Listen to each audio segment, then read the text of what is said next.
Mollusca ya, itu, Mollusca, Annelida, dan beberapa Arthropoda di sini, udah lumayan banyak. Nah, untuk film Arthropoda sendiri, kita review lagi nih, kayaknya ini kemarin udah sempat dibahas. Jadi Arthropoda berasal dari kata arthron dan pods ya. Nah, kita udah hafal semua nih kalau misalnya ada kata pods, berarti artinya tuh kaki. Kemudian kalau di sini kalau misalnya arthro ini berasal dari kata arthron, joint. Kalau misalnya kalian kalau misalnya kita mau bahasa Indonesia kan seperti sendi gitu ya, sendi. Nah, kalau misalnya mau kita artikan, jadi sebenarnya Arthropoda ini adalah film dengan ciri-ciri yang dia itu bersendi atau berbuku-buku gitu. Nah, apalagi ciri-ciri khas film yang lain adalah kemudian bodinya tuh bersegmen-segmen ya, seperti ini kan ya, bersegmen-segmen. Ini kalau saya tunjuk kursor saya jalan nggak? Jalan Ibu. Oke, bersegmen-segmen. Kemudian juga tadi ini ya, seperti kita bahas tadi, jadi punya limbik yang berpasangan. Limbik itu adalah alat gerak ini ya, dan ini mempunyai exoskeleton ya, dia karena tidak mempunyai endoskeleton, bukan vertebrate, yang namanya juga invertebrata. Exoskeleton yang terdiri dari kitin yang menyatu dengan tubuhnya, dengan ototnya. Nah, ini makanya kemarin kita sempat bahas kenapa sih si Arthropoda ini menguasai dunia kingdom animalia gitu sampai 90%. Pasti alasannya adalah dia bisa beradaptasi, kemudian juga dia cukup survive ya.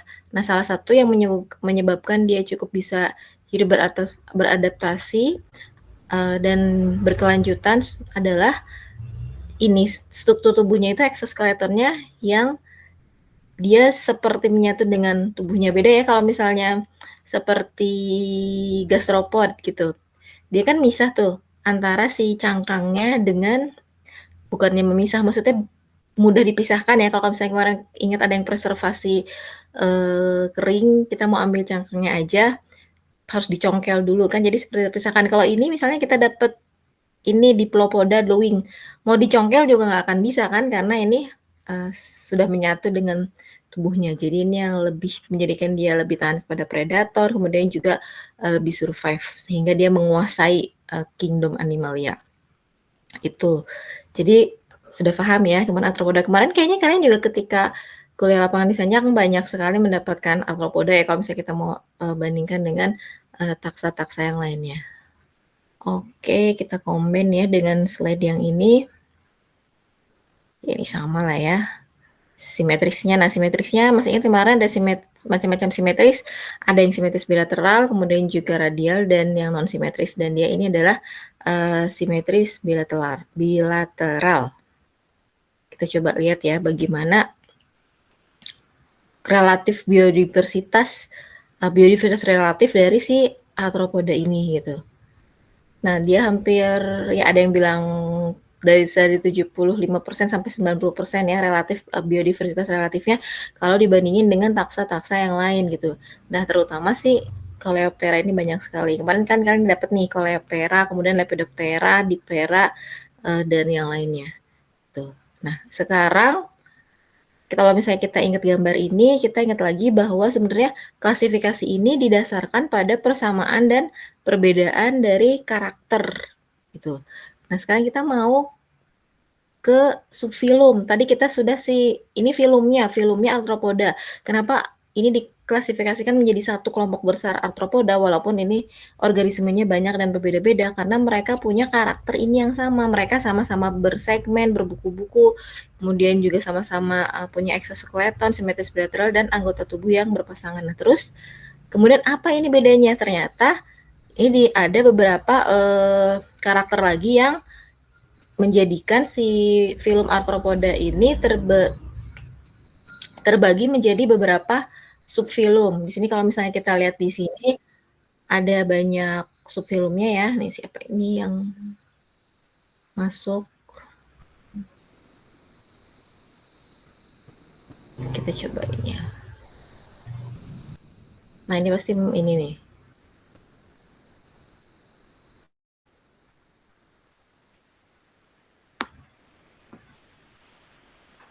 Oh, Michan.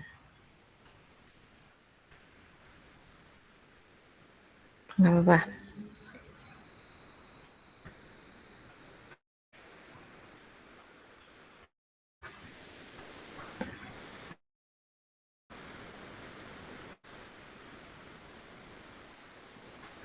Apakah layar saya terlihat?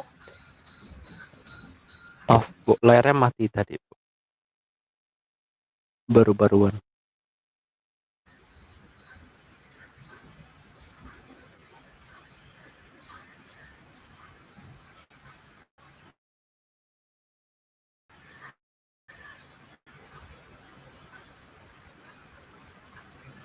Kenapa jadi nggak bisa? Oke, kita matikan kameranya.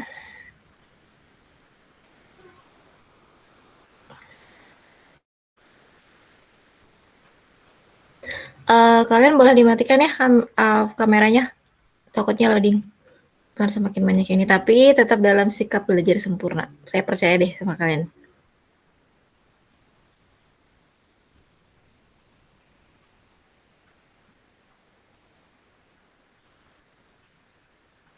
Nah, kembali lagi. Tadi karakter ini adalah karakter pemersatu lah dari film-film ini. Kemudian sekarang apa sih yang membedakan itu? Bentar saya cek dulu. Ada kan suara saya terdengar dan kemudian layarnya juga terlihat? Iya, Bu. Suaranya terdengar dan layar terlihat. Baik, ini dia. Jadi ternyata si film Arthropoda ini terbagi-bagi, diklasifikasikan lagi menjadi beberapa subfilm. Ini supaya kalian ada bayangan lah. Jadi ada yang sudah punah nih, namanya subfilm trilobit. Kemudian, nah yang di lingkaran merah ini adalah subfilm-subfilm yang masih ada. Kalau misalnya kalian bisa bayangin dulu nih, Selicerata ini seperti ini ya. Seperti kalian dapat banyak nih, ada kelompoknya laba-laba, mungkin nggak dapat skorpion, tapi itu adalah kelompok Seliceratanya. Kemudian Myriapoda kemarin kan ketika di lapangan dapat kan, dapat Diplopoda dapat, kemudian Myriapoda juga dapat gitu yang lainnya. Nah, selanjutnya nih krustase-krustase, udang-udangan, crabs-crabsan. Ini juga satu subfilm sendiri dan yang selanjutnya adalah yang mungkin subfilm paling banyak yang kalian dapatkan jumlah spesimennya adalah si hexapoda. Itu ya. Jadi sekarang kita akan bahas ini. Kita akan bahas tentang subfilm-subfilm ini. Apa aja sih ciri-cirinya dan kenapa mereka menjadi satu kelompok subfilm? Baik, yang pertama ada Selicerata gitu. Kalau misalnya kita mau mengartikan secara etimologi, secara bahasa, sela itu artinya claw ya. Kemudian juga serata, serasnya itu artinya horn. Jadi biasanya si Selicerata ini coba kita lihat ya, misalnya ini bagiannya biasanya punya selisera, makanya namanya aja film Selicerata. Selisera itu yang seperti apa sih gitu kan. Nah, Selicerata yang seperti ini nih, kalau misalnya kalian lihat nanti bagian-bagiannya, kalian dapat kan, soalnya kalian dapat laba-laba, jadi ada bagian di sini yang namanya selisera. Di sebelah sini juga ada nih selisera, coba kita gedein deh. Di modul kalian ini ada ya, kayaknya nanti coba nih, ada bagian ini seliseranya gitu. Kemudian ini juga selisera. Ternyata itu adalah salah satu karakter yang terdapat pada organisme-organisme di bawah subfilum Selicerata. Kemudian sebentar. Nanti ini diklasifikasikan lagi kan, kalau misalnya kalian masih ingat tingkatan taksa dalam taksonomi itu kan setelah itu ada kelas ya, ini diklasifikasikan lagi, ada yang masuk kelas Euselicerata, kemudian dan ada juga yang masuk kelas Pycnogonida gitu. Nah, nanti di bawahnya kelas ini ada lagi subkelasnya Arachnida dan juga Siposura. Bagaimana sih sebenarnya kemudian klasifikasi dari si subfilm Selicerata ini? Kita masih ingat kemarin kita udah mempelajari tentang tagmata ya. Kalau misalnya serangga punya 3 tagmata. Dia ada kepala, kemudian juga ada toraks dan ada abdomen. Nah, kalau misalnya si Selesera ini pada umumnya itu terdiri dari 2 tagmata ya. Jadi 2 tagmatanya itu terdiri dari prosoma, yang prosoma ini terdiri dari gabungan sepal, kepala, dan toraks. Makanya disebut cephalothorax. Nah, cephalothorax ini kata lainnya adalah prosoma. Nah, biasanya sekitar 6 segmen. Selanjutnya tagmata yang kedua adalah abdomen, atau abdomen ini disebut dengan opistosoma. Nah, misalnya kita bisa lihat di sini prosomanya itu, ini kalau misalnya dari bagian dorsal kelihatannya ya cuman ini aja, tapi kalau misalnya dari bagian ventral kita bisa lihat bahwa prosomanya itu di sini, kemudian juga yang opistomanya itu yang ini. Begitu ya, sampai sini bisa ada bayangan ya kalau misalnya si Selicerata itu seperti apa, dan ada Seliceranya. Jadi yang punya Selicera adalah subfilum Selicerata.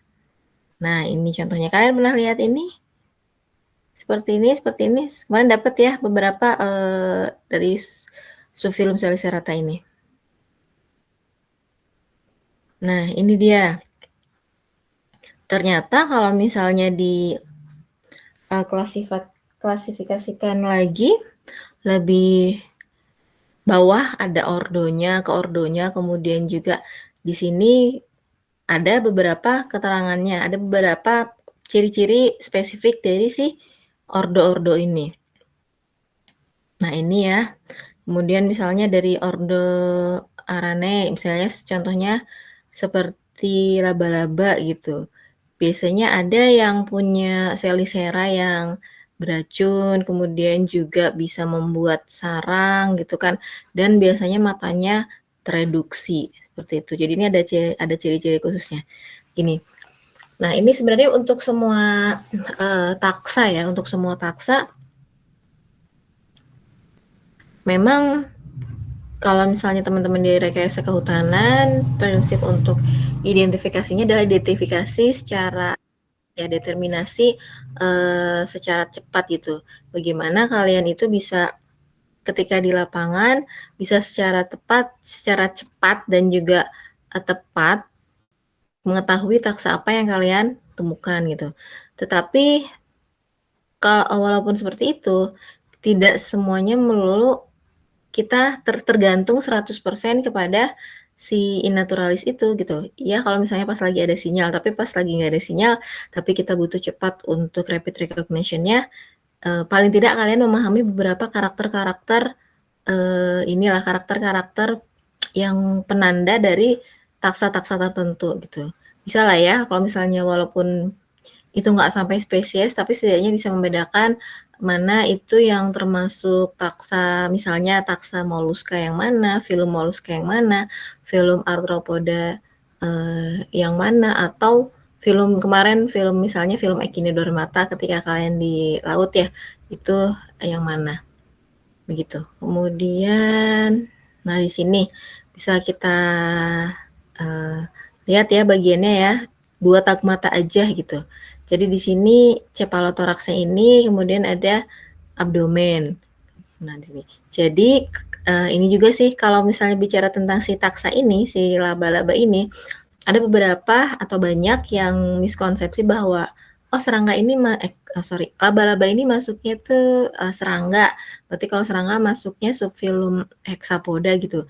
Padahal ciri-cirinya Hexapoda itu ya kakinya kan heksa, namanya aja Hexapoda, dan si laba-laba ini kakinya tidak heksa ya, tapi 8. Kemudian biasanya si serangga itu juga bagian tubuhnya 3 terpisah, kepalanya, kemudian toraks dan abdomen, tapi ternyata laba-laba ini cephalothorax ya, menyatu, dan juga baru abdomen, jadi cuma 2 tagmata di sini.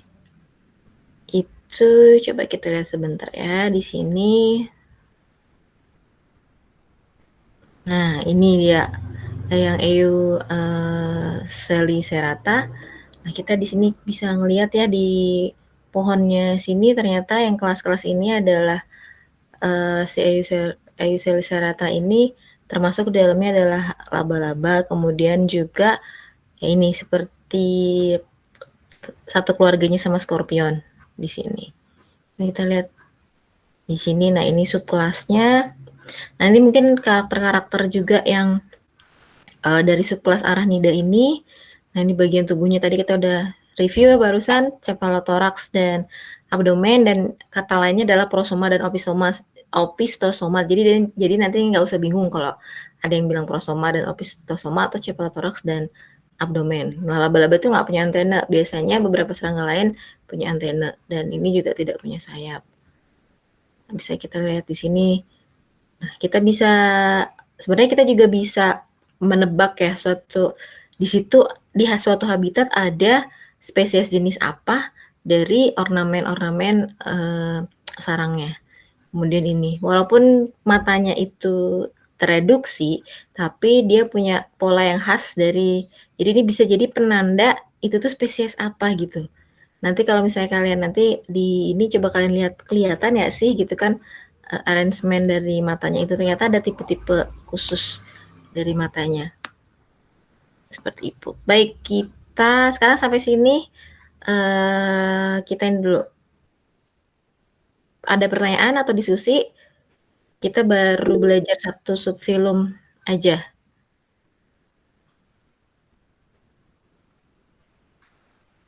Ibu, saya mau tanya. Iya. Halo Alex. Untuk laba-laba itu dekorasinya seberapa tampak biasa? Karena kalau saya biasa lihat jaring laba-laba itu lumayan monoton jaringnya, kayak tidak terlalu nampak ada yang berbeda di laba-labanya, sarangnya. Ya, jadi misalnya pertanyaannya adalah seberapa banyak dan seberapa bervariasi gitu. Bukan seberapa tampak jelas kalau kayak jaringnya beda. Karena kalau saya biasa lihat jaring laba-laba itu lumayan kayak normal gitu, kayak tidak ada pattern yang terlalu beda. Sebenarnya ya mungkin karena kita ini aja sebenarnya ada mungkin itu bukan karakter utama tetapi ada karakternya gitu. Kalau misalnya nanti mungkin dari sini nanti kalau lihat jaring laba-laba coba kalian foto, nanti kalau lihat lagi kalian foto gitu kan, terus nanti dibandingkan itu ada beberapa yang khas gitu. Kalau misalnya ini ada beberapa jaring laba-laba yang size kita lihat dari ukurannya aja. Kadang-kadang beda ya, itu ukurannya lebih besar, kemudian atau lebih kecil, ataupun ada beberapa ornamen-ornamen jenisnya gitu. Gitu, walaupun itu bukan karakter utama. Tapi nanti misalnya kalau yang di sini, oh ini dia lebih ada, oh sebentar saya nggak share screen-nya.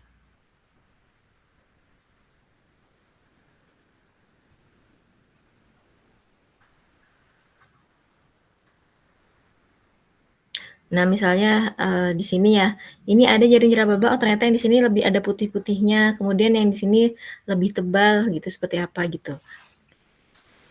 Kemungkinan tidak setiap spesies itu punya ornamen yang berbeda, tetapi kalau misalnya dia beda family atau yang lainnya gitu, itu bisa jadi dia polanya khas.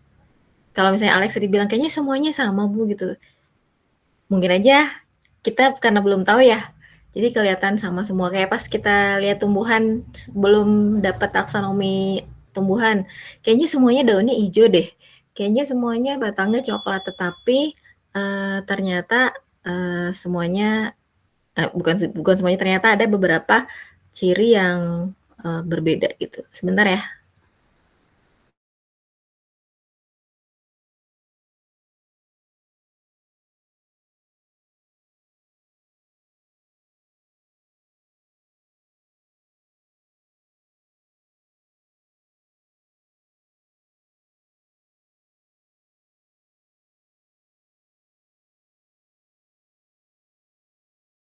Tuh, Alex, oke?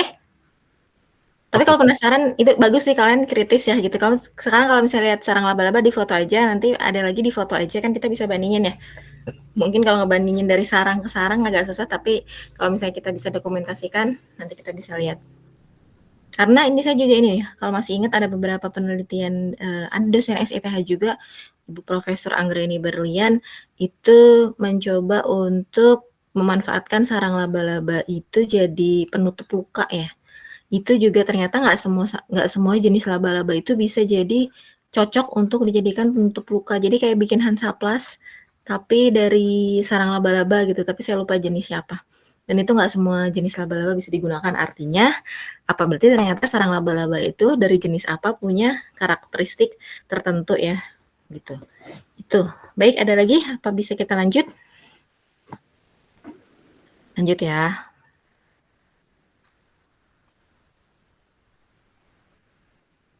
Ini tadi kita review lagi deh biar kalian ini. Jadi ini kan udah lulus lah ya Selicerata, ciri-cirinya apa. Kita sekarang pindah ke subfilum Myriapoda. Beda lah ya antara si Selicerata dengan Myriapoda ini. Kita coba lihat ya apa karakter benda dari Myriapoda. Nah, ini dia. Myriapoda ini lagi-lagi berasal dari kata poda, kaki, sampai apal ya kalian, ini banyak banget ternyata taksa-taksa yang banyak poda-podanya ini. Kemudian Murios itu artinya 10.000. Jadi sebenarnya dulu sebenarnya kalau misalnya kalian kurang kerjaan, kalian dapat kan, dapat si diplopoda ini apa ya sampai 10.000 gitu kan kakinya. Jadi orang itu hanya ini aja, misalnya oh ini banyak gitu, jadi bilangnya oh banyak, jadi seperti 10.000 gitu. Padahal belum tentu juga kalau misalnya dihitung, kurang kerjaan dihitung itu jumlah kakinya 10.000. Nah sebenarnya apa sih ciri-cirinya dari subfilum Myriapoda ini? Nah kalau salah satunya adalah ini kalau kemarin kita belajar bahwa karakter taksonomi itu banyak ya, nggak cuma karakter morfologi. Nah ini dari karakter ekologinya, dari karakter habitatnya itu adalah dia adalah terestrial. Kemudian pairnya, limbiknya itu banyak sekali. Jadi legnya, tangannya tuh kayak alat geraknya tuh banyak sekali. Makanya dia diibaratkan Murius 10.000. Padahal enggak 10.000 juga gitu. Kemudian kalau bagian tubuhnya sama ya, ada 2. Tapi kalau tadi si istilahnya ya, kalau misalnya di Selicerata itu prosoma dan opistosoma atau cephalothorax dan abdomen. Kalau misalnya di Myriapoda ini adalah cephalothorax dan badan terang gitu. Beda ya, agak sedikit beda untuk istilahnya. Walaupun sama-sama sebenarnya 2 bagian juga, tapi 2 bagiannya ternyata berbeda yang ini. Jadi cephalothorax yang ini, kemudian yang lainnya adalah badan atau terang. Gitu. Nah, kemudian nih, ini biasanya subfilum Myriapoda ini dibagi secara besar ya, klasifikasi secara besar itu 2 kelas. Yang pertama adalah kelas Chilopoda, yang kedua adalah kelas Diplopoda. Jadi kalau misalnya kita lihat di sini dari katanya sih kalau misalnya mau membandingkan yang mana sih sebenarnya sealwing ini atau kelabang ini mana yang Diplopoda, mana yang Chilopoda begitu kan. Ternyata yang Diplopoda ini kalau misalnya kita lihat bahasanya dikotil dua kan, 2 keping biji, Diplopoda berarti 2. Apanya yang 2? Ternyata kalau misalnya kalian nanti kan udah ada spesimennya, nanti hari Kamis coba dilihat ya. Di bagian segmen-segmennya itu keluar satu segmen ini seperti ini, satu segmen keluar 2 ini, 2 pair gini seperti ini di segmennya. Nah, bedanya sama Chilopoda, kalau tadi Diplopoda satu segmen ini keluar 2 pair legs-nya kayak gini, kalau misalnya di Chilopoda hanya 1. Ini salah satu karakternya.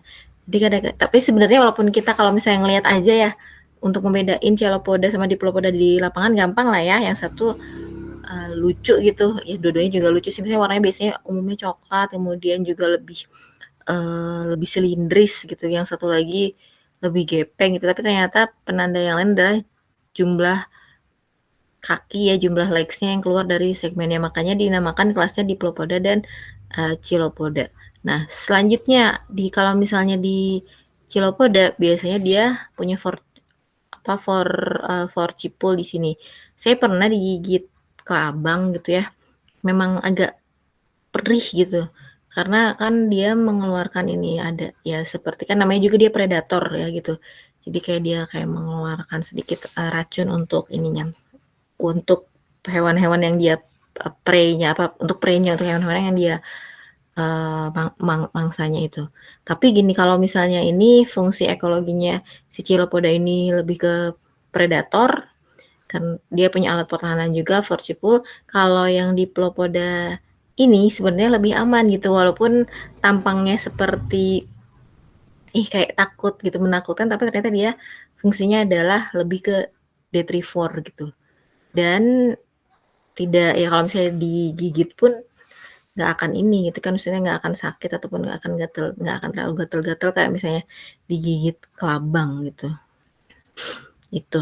Kemudian nah ini juga ada kelas-kelas yang lain. Jadi ini lebih kecil biasanya. Gini ada kelas yang Pauropoda seperti ini. Nah, ini bisa aja dia jumlah segmennya bisa berbeda, bisa satu ya setiap segmen seperti ini, tetapi ada ciri-ciri yang lain atau enggak sebenarnya seperti kelasnya Simpla ini. Kalau kalian pernah lihat hewan-hewan kecil yang keluar dari misalnya dari buku-buku yang disimpan lama, kadang-kadang mirip seperti ini kan, dan kadang-kadang seperti seolah-olah warnanya putih bening kayak gitu, seperti tidak berpigmentasi gitu. Dan ternyata untuk kelas Simpla ini tidak semua segmennya punya leg ya, punya alat gerak lah seperti ini. Itu oke. Sebentar kita coba cek yang ini lagi. Nah ini lucu ya sebenarnya kalau misalnya kalian lihat nih, kalau nanti diperbesar ternyata dia kelihatan nih titik matanya. Nanti coba lihat aja, nanti kan kalian udah punya spesimennya, nanti coba dilihat lah. Kita coba lihat nih, nah tuh. Ini bisa membayangkan lah ya, ini tadi pembagian kelas Myriapodanya ada yang Chilopoda seperti ini, kemudian juga ada yang Diplopoda seperti ini yang Pauropoda, dan ini yang Simpla gitu. Kayak misalnya kalau kemarin kalian di permukaan tanah atau misalnya dari pitfall-nya dapat juga Myriapoda yang kecil-kecil, juga nanti bisa kita lihat gitu. Itu apa? Yang penting kalian paham bahwa kalau misalnya setiap taksa itu ada ciri-ciri karakternya sendiri. Jadi ini kalau misalnya kalian pakai inat gitu kan, bisa jadi kalian pun lebih yakin gitu, oh iya ini termasuk dengan taksa yang mana gitu. Jadi harapannya sih inat itu nggak ditelan mentah-mentah gitu, karena tetap aja ya namanya juga pakai ya algoritma gitu kan, kadang-kadang foto gitu, kadang-kadang kita nyetor foto kurang cahayanya atau kurang jelas atau kekecilan, bisa jadi adalah sekian persen potensi errornya. Tapi kalau misalnya kalian sudah paham tentang karakter-karakternya itu, kalian akan lebih yakin lah istilahnya, oh iya menu si inat ini, ternyata dicek, oh iya ini ternyata masuk kelas Myriapoda atau seperti apa begitu. Oke, kita kembali lagi selanjutnya ke ya sampai sini dulu. Tadi subfilumnya di Myriapoda. Apakah ada yang mau ditanyakan dulu? Kita diskusikan dulu. Ada yang resen nggak?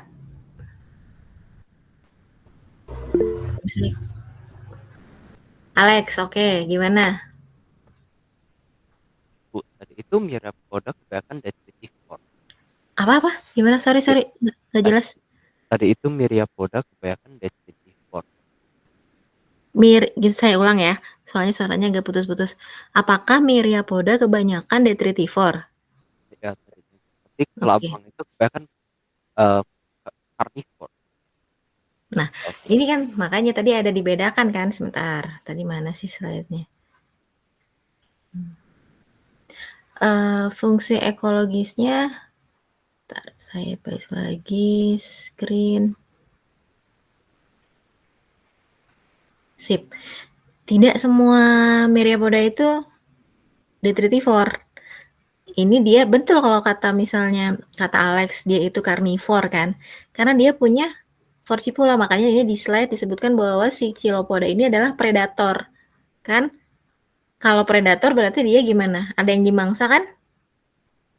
Ada yang dimangsa berarti dia masuknya juga ke karnivor gitu kan, makanya dia punya Forcipula ini kalau digigit ya ngilu-ngilu juga sih, karena saya udah pernah digigit si Chilopoda ini ya, kayak disentuh tawon lah, merah-merah, kemudian kadang-kadang agak bengkak sebentar gitu. Tapi nanti juga sembuh kok. Maksudnya tidak terlalu fatal. Artinya dia ada suatu senyawa yang itu juga bisa untuk mematahkan mangsanya gitu. Ya, dia ini karnivor. Tapi semua Chilopoda itu pasti predator atau ada yang detritif? Nah, bisa jadi ya, dia bisa juga dual dual function karena apa ternyata kan kita mau di detrivor juga sebenarnya secara tidak langsung dia juga membantu untuk proses ini gitu. Tapi kebanyakan di Chilopoda ini adalah predator. Karena ada ini kan Vorcipula biasanya kan suatu hewan menjadi predator dia pasti punya atau enggak pasti juga bisa punya pertahanan gitu. Punya pertahanan dari tubuhnya dan ini adalah salah satu bagian tubuh yang pertahanan adalah Vorcipula. Itu. Oke, ada lagi?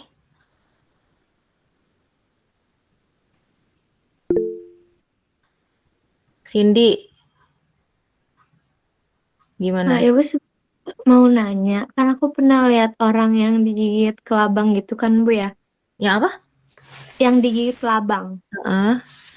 Nah, itu tuh nggak bisa lepas. Nah, itu kenapa ya, Bu ya? Apakah dia emang ada, apakah karena yang tadi periopul, yang itu, atau emang dari kakinya atau gimana, Bu? Orang nggak bisa lepas ditarik itu. Iya, kelabangnya nggak bisa lepas gitu, Bu. Beda jenis paling ya. Saya soalnya beneran pernah digigit kelabang gitu dan rasanya ya gitu kayak disentuh tawon lah kayak gitu. Cuman kita lihat ya. Kalau pertanyaannya itu kenapa nggak bisa lepas? Apakah ada suatu seperti kan bentar. Kalau kita lihat ya di sini Vorcipula ini kayak hook ya, kayak kait kan. Bisa jadi itu kan kaitnya ini yang masih nancep atau terkait dengan ininya gitu dengan ya yang digigitnya itu gitu ataupun sesuatu senyawa kimia yang itu membuat dia jadi sulit terlepas gitu. Kalau misalnya kalian ingat mungkin minggu kemarin saya pernah cerita tentang di ini dihisap lintah atau dihisap pacet ya kan? Itu kan sebenarnya dihisap aja gitu kan. Tapi kalau misalnya ditarik-tarik dia nggak akan mau lepas kan? Gitu kan? Karena si pacet itu ya dia punya mengeluarkan satu senyawa yang dia bisa menempel gitu, bisa menempel dan akhirnya harus mau kita tarik-tarik nggak akan lepas, baru pakai tembakau, kalau misalnya pakai tembakau dioleskan di sekitar yang dihisap si pacetnya itu, baru lepas itu. Walaupun kalau misalnya kita dihisap pacet sih, ya kita nggak akan kehabisan darah juga kayak dihisap Dracula ya, cuman ya kalau misalnya banyak ya lumayan juga gitu. Tapi kalau misalnya cuma satu sih ya nggak apa-apa, anggap aja sodakoh darah kan gitu.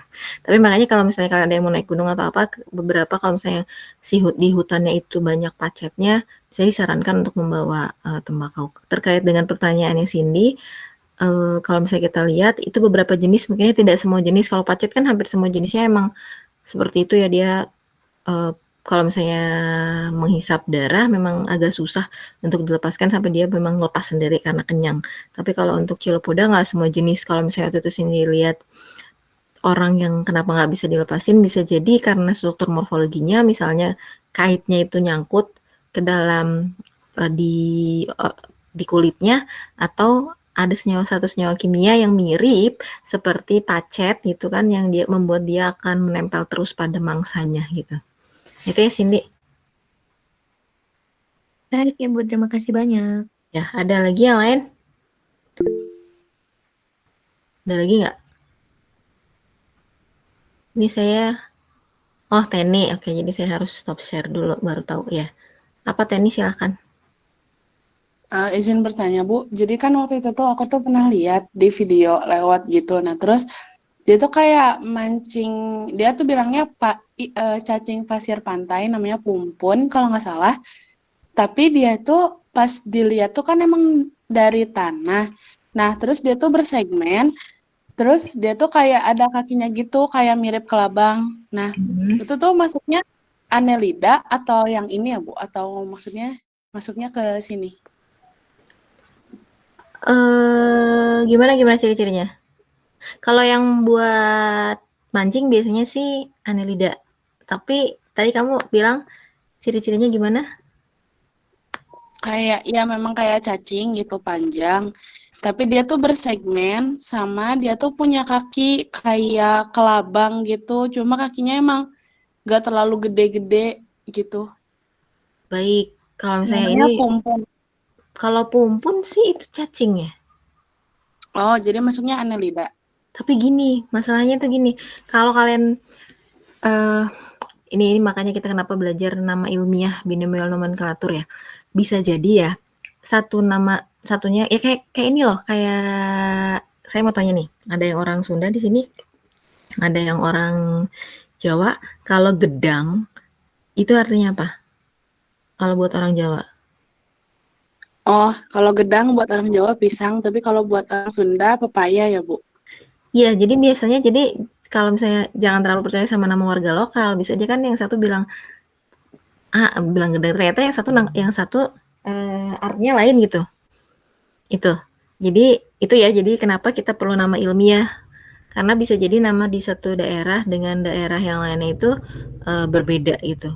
Jadi itu bukan patokan yang menjadi dasar utama, tapi kita lihat karakternya gitu. Misalnya kalau tadi Teni bilang bersegmen gitu, cacing itu seolah-olah bersegmen juga kan? Ya, tapi kalau misalnya udah ada alat gerak yang keluar dari segmennya itu bukan cacing. Karena cacing kalau misalnya kemarin kalian lihat Annelida itu kan memang seolah-olah kelihatan bersegmen-segmen padahal dia nggak ada exoskeletonnya kan kalau si Annelida itu. Gitu. Sekilas saja secara orang awam gitu kan emang kalian juga ngitung kan segmen cacing kemudian letak litellumnya di segmen keberapa gitu, tapi nggak ada cacing yang dari segmennya itu keluar alat gerak gitu. Jadi kalau misalnya Teni bilang tadi mungkin ada alat gerak yang keluar dari segmennya, ya itu bisa jadi dia masuk arthropoda bukan Annelida. Nama itu bisa beda antar daerah, tapi kalau itu pumpun yang beneran itu Annelida. Itu Teni ya. Iya, Ibu. Makasih, Bu. Sama-sama. Oke, ada lagi? Kita lanjut ya. Kita lanjut ke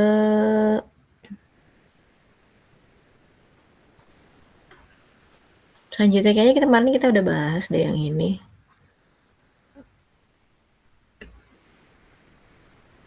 Nah, ini sudah bahas sih kemarin kita krustase, pancrustase. Udah ya, kemarin juga kita bahas tentang bagaimana itu cara membedakan monofiletik, kemudian parafiletik, dan polifiletik. Itu, nah selanjutnya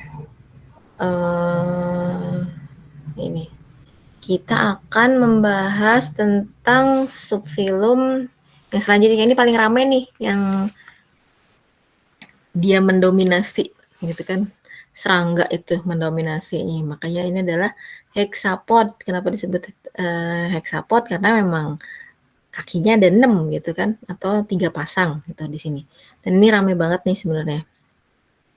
Ini ciri-cirinya yang taksa yang paling banyak kalian dapatkan 3. Jadi ada, nah ini tadi misalnya kalau tadi cuman ada 2 tak mata, kalau ini ada 3 sebenarnya gitu. Kemudian ini tak matanya apa aja, ada kepalanya, kemudian juga ada toraksnya dan ada abdomen. Selain itu jelas cirinya adalah 3 pasang ininya, 3 pasang alat gerak.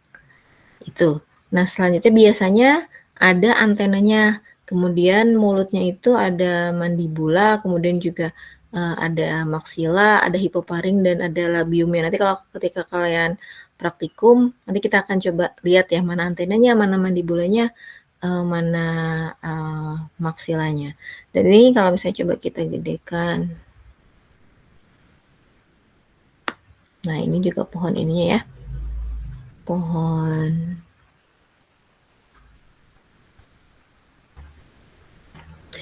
Aviogenetiknya ini pasti ada karakter yang kenapa jadi dia terbagi-bagi seperti ini gitu. Jadi misalnya kan kayak Protura, kemudian Collembola ini serangga yang paling sederhana ya, Protura. Kemudian juga di sini ada Collembola, di tanah ini banyak, kemudian di Plura. Nah, di sini ada karakter-karakter yang lain termasuk juga sersusnya bagaimana, kemudian sayapnya bagaimana, kemudian kemampuan yang lainnya seperti apa. Oke. sorry.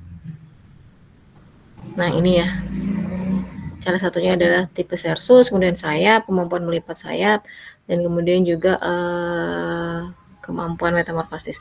Gak apa-apa ya kalau misalnya ini ada iklan lewat. Lanjut, nah ini dia, ternyata dibagi di sini.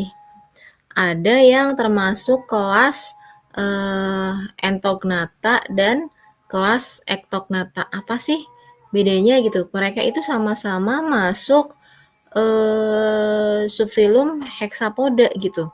Tapi ke bawahnya lagi dia dibedakan gitu menjadi suatu kelas entognata dan satu lagi coba kita lihat ya. Ini masih entognata. Nah, dan kelas ektognata. Kalau misalnya kita lihat di sini ada perbedaannya ya. Kalau dari asal katanya nih, yang satu ento, yang satu lagi ekto. Berarti kan yang ento itu dalam. Kemudian yang ektognata itu luar. Dan kemudian genata itu artinya itu rahang. Kita mulai dari ektognata dulu ya. Kalau misalnya kemarin kalian dapat banyak tuh di Padang Cijeruk ortoptera ini belalang-belalangan atau ya misalnya jangkrik. Kalian coba nanti kalau praktikum dilihat mulutnya gitu.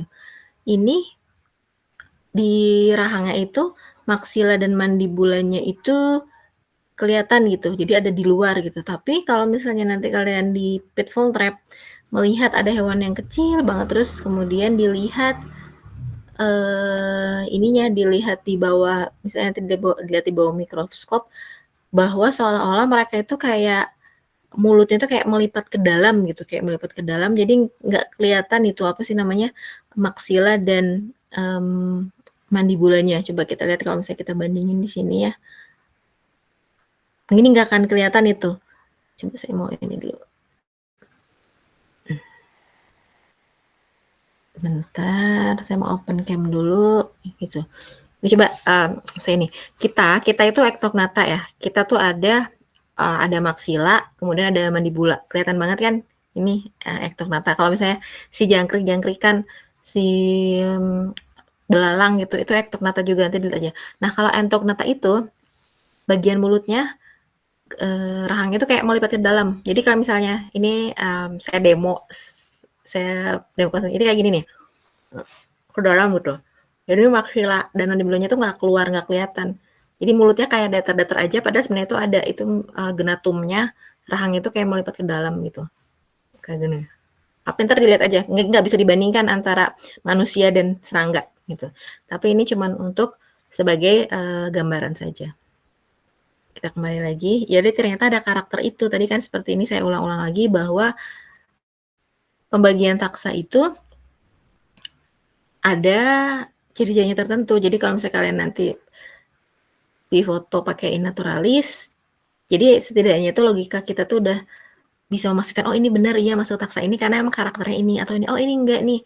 Siap, jangan-jangan gambar saya kurang jelas. Jadi si algoritma si Inat ini menerjemahkannya menjadi taksa yang berbeda. Jadi tetap nggak bisa 100% mengandalkan Inat ya, tapi juga kita harus punya logika dengan pengetahuan dengan ciri-ciri tertentu. Ini dia. Nah, ini dia. Makanya kenapa disebut entognata? Karena melipat gitu, kayak masuk gitu si rahangnya itu tadi. Misalnya kayak kalau saya tadi demo ke kalian seolah-olah tuh masuk ke dalam gitu si maksila dan mandibulanya. Dan biasanya itu kecil-kecil, ini serangga-serangga tanah gitu kan kalau saya tanda kalian ada lihat. Kemudian juga di sini nggak punya sayap ini walaupun ada serangganya. Kemudian biasanya mereka juga nggak ada matanya gitu kan, kecuali si kolembola sih punya mata. Di sini ada lihat ini Protura kayak gini, Diplura kayak gini. Biasanya kalau kita menemukan kolembola di pitfall trap.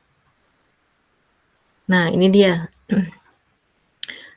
Salah satu contohnya yang sering kita ketemu di pitfall gitu adalah si kolembola ini. Jadi nanti coba kalian kalau misalnya dapet hewan yang kecil-kecil banget gitu dari pitfall, kecil banget, nah ini kecil banget itu. Coba lihat tuh hewan-hewannya seperti ini, kecil sekali. Kemudian ya ada abdominalnya kayak gini, tapi dia punya ciri nih si kolembola ini. adalah biasanya beberapa, kecuali ada sih satu jenis yang nggak punya. Dia kayak punya furcula. Makanya kolembole ini bahasa Inggrisnya adalah spring tile gitu. Kenapa disebut spring tile gitu? Soalnya dia itu atau ininya sering loncat-loncat dari dasar tanah, dia bisa loncat ke pohon.